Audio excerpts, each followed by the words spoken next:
And I'm Bryce. And we're Better Half Reviews. And today we are looking at Villainous. Brought to you by Ravensburger.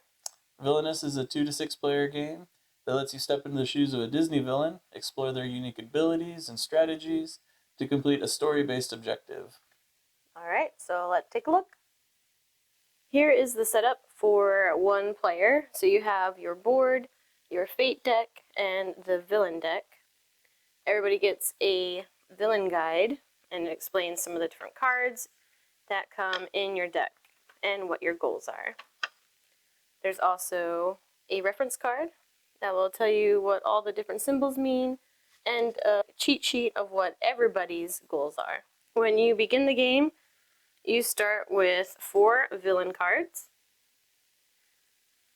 and your player gets to start at the very leftmost space. On your turn, you get to choose one of the other spaces for your villain to go to, and then you can do any or all of the actions in that square.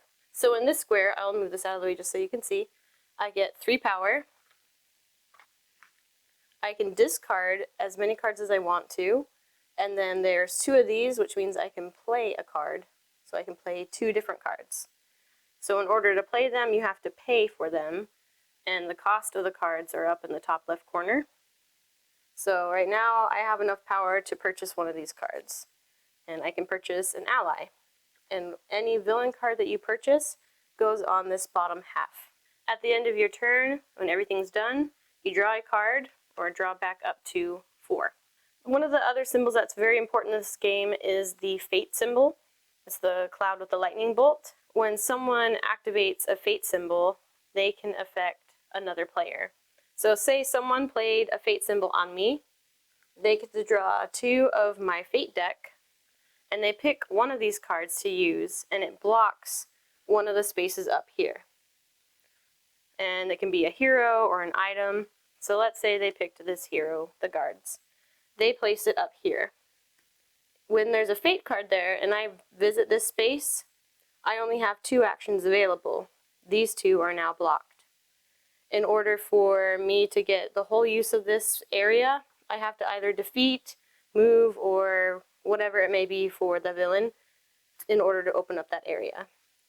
So the fate deck will block different areas and limit your choices. So you don't want those to build up. So like Allison said, one major way to defeat heroes is to battle them. So you'd have to take your person and activate a vanquish symbol, and in order to vanquish a hero, your allies have to be stronger than the hero. If they are, your allies get discarded and the hero gets discarded. So every hero has their own unique objective in order to win the game. So we're looking at Maleficent's, and hers is to start her turn with a curse at each location. So you have these different curse cards. You would have to have a curse card at every single location, and then have it go around and then be your turn again in order to win.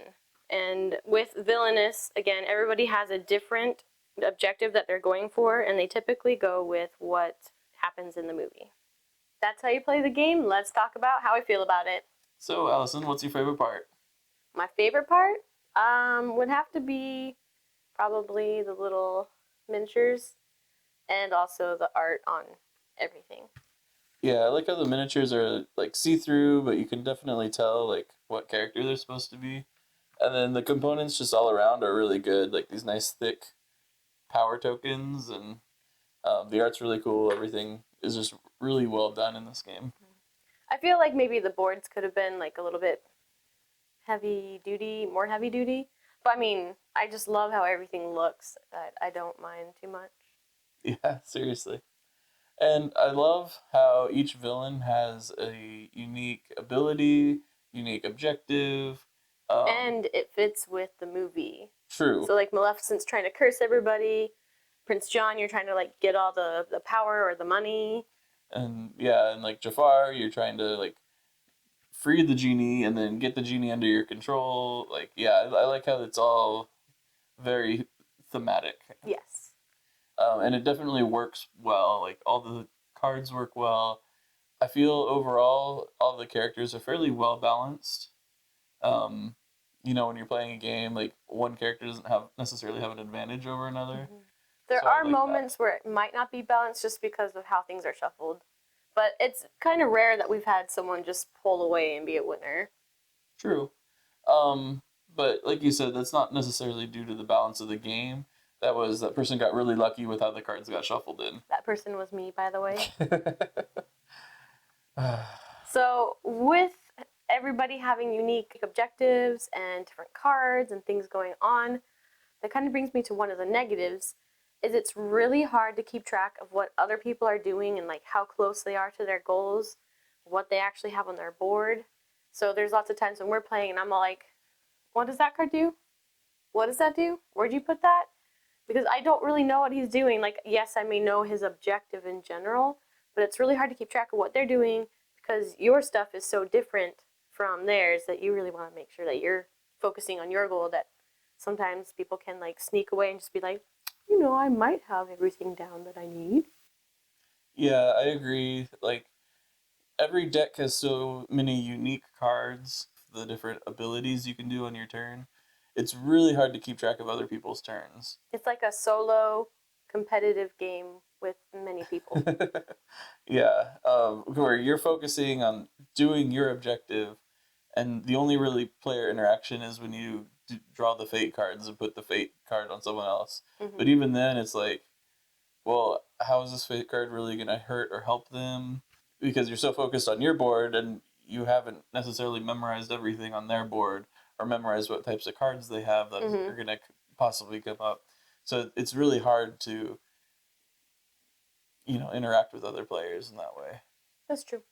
So if you're playing with a higher player count, there may be a lot of downtime in between turns. There's obviously not much downtime with 2 players. I feel like 3 players is the sweet spot for this game because then you have that balancing out of there's someone else to go after besides just one other person, and then there's not too much downtime between plays. But I know people who've done like 4, 5, 6 player games and they can get pretty long.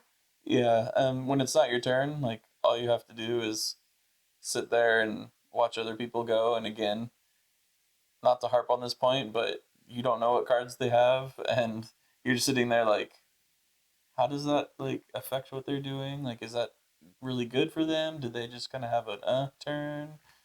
You don't know, and so you sit there going, Yeah. okay.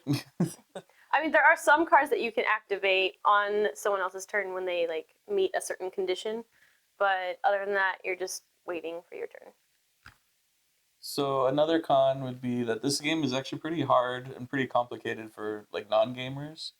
Um, Despite it being like in every major retail store and like seeming to be advertised to a more non-gamer audience, I would say this isn't a good like gateway game. Yeah, it can be a little bit intimidating. I've had a few different people say that they had this game and then they just haven't played it yet because it just looks like so much because every person's objective is different. Sometimes they have different symbols, so it can seem a little bit hard to get into, and it is. You really just have to like go through the rule book and just kind of start playing to really get how this game works. And not just start playing, you have to play every character at least a couple times to really like be able to get in and not just focus on your strategy, but be able to affect other people's strategies. Because you have to know what's in that other person's deck. That's true. And I would say that it probably helps to have a Disney background where you're like, oh yeah, this theme totally makes sense. Where you're like, oh okay, that makes sense. This is what my objective is. Where you can really like get it. I've had other people who aren't Disney fans who play this and they're like, yeah, it's fine, but you get more out of it if you are a Disney fan. So if you like Disney and you like games, try it out. So, who's your favorite villain? Oof, that's so hard to choose. I'd probably say Maleficent for this, but I love the Ursula figure. Just gonna say that because it's so cool and purple. But anyway, so that's me being non-committal. What are yours?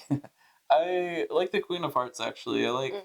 some of her abilities where she's able to turn some of her allies into like more item cards where they can't attack other things, but they're used to get your objective completed. That is true. So I kind of like that mechanic of like, okay, do I need to attack with this person or can I save them for my objective?